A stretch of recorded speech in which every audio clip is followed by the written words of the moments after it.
I've been out foraging, looking for berries and tree leaves to make arrangements to have in the house at this time of year.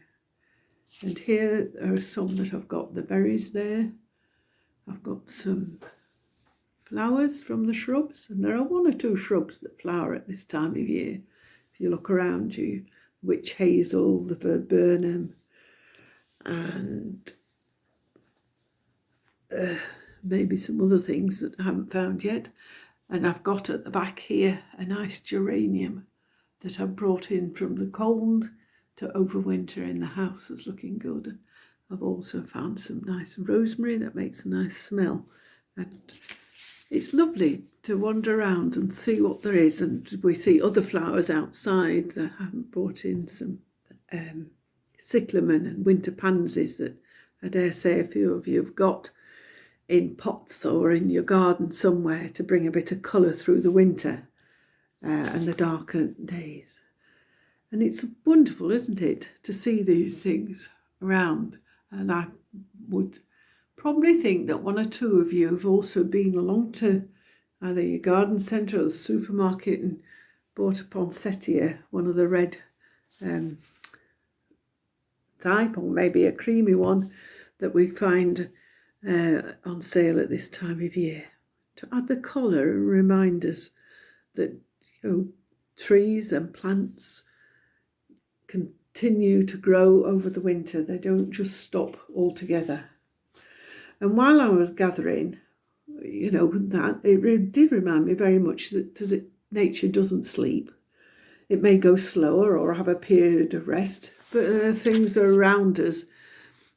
A variety, if we look where there's many more berries and other plants around. And also even the leaves on the ground can be very helpful, because underneath those leaves are creepy crawlies, and some of the birds, especially blackbirds, like to lift them up and move them around and find and pick out the insects or the little slugs that might be underneath.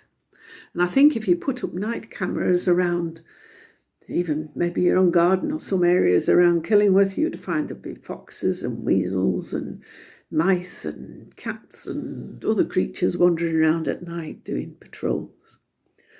And now, if any of you have been for a walk around where there are shrubs and you might hear, as you go past some of the shrubs, the birds twittering in the bushes.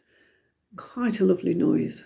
And all this reminds me of God the Creator, the life giver, who provides food, drink, not just for humans to enjoy, but for the whole created world.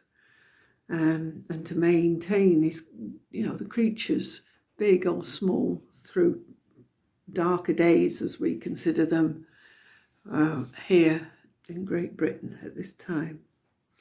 And phrases like, look at the birds of the air, they neither sow nor weep, nor gather into barns, and yet your heavenly Father feeds them. And there are some things around us for them, as we have noticed. Also, consider the lilies of the field.